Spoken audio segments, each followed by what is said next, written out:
The SEC's decision to expand to 9 conference games is a game-changer, not only for fans and the sport as a whole, but also for the ongoing, heated debate over college football's playoff system. This move could very well be what stops the Big Ten Commissioner, Tony Petitti, from pushing through what many consider to be a deeply flawed playoff expansion plan. Think about it. The additional 9th conference game adds more excitement for the audience and boosts ESPN's ratings. But beyond that, it addresses one of the Big Ten's biggest complaints about playoff fairness and scheduling disadvantages. At last month's Big Ten Media Days, several coaches publicly criticized playing an extra conference game, claiming it put them at a disadvantage when the playoff selection committee evaluates teams. What's fascinating, and often overlooked, is that despite these complaints, the Big Ten actually secured more playoff berths than the SEC in the previous season. Yet, coaches and Petitti have leveraged this idea to justify their push for a massive 16-team playoff field, which shockingly ballooned to 28 teams in some proposals, mostly based on automatic bids given out according to conference standings. Petitti recently explained, when you expand the pool of at-large bids and increase the committee's workload, you have to rethink how regular season games matter. With 18 teams playing 9 conference games each, we lose 9 fewer non-conference games, which affects scheduling and competition. If this concern about schedule fairness truly drives their proposal, the SEC's switch to 9 games could eliminate the need for such dramatic playoff expansion. It would remove the necessity to predetermine that some conferences receive far more automatic qualifying spots than others, or to create a gargantuan bracket where a lower-ranked team like a 7-5 Michigan could sneak in and face significantly lower-seeded opponents in early rounds. SEC Commissioner Greg Sankey has been crystal clear. His league favors a more straightforward 16-team playoff model that emphasizes balance, with 5 automatic qualifiers, conference champions, and 11 at-large bids. Speaking on Paul Feinbaum's show, Sankey reiterated, "We have always preferred a 16-team format, with the highest possible number of at-large selections.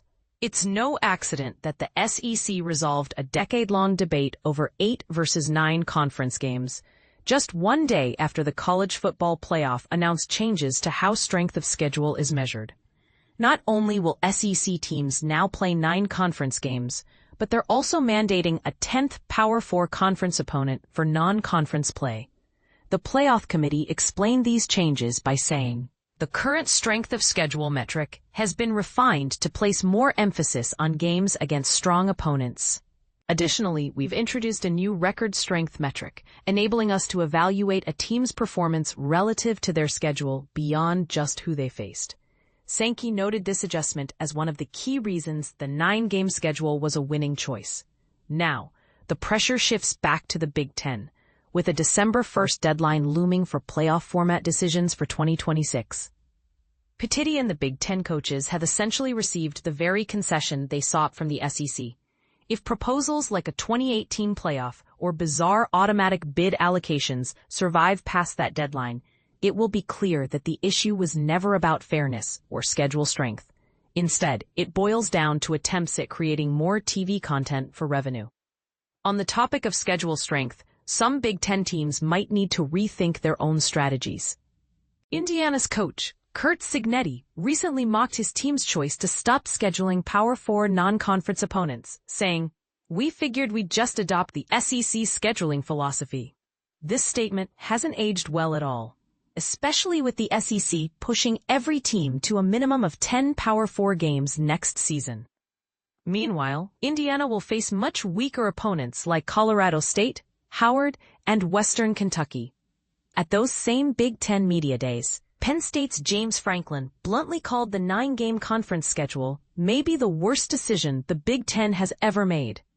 Next year, Penn State will have 9 conference games, along with 3 lower-tier non-conference matchups against Marshall, Temple, and Buffalo.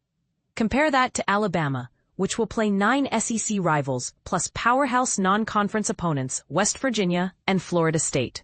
Despite complaints about having fewer conference games or scheduling FCS teams late in the season, computer rankings consistently rate the SEC schedule as the toughest in the nation.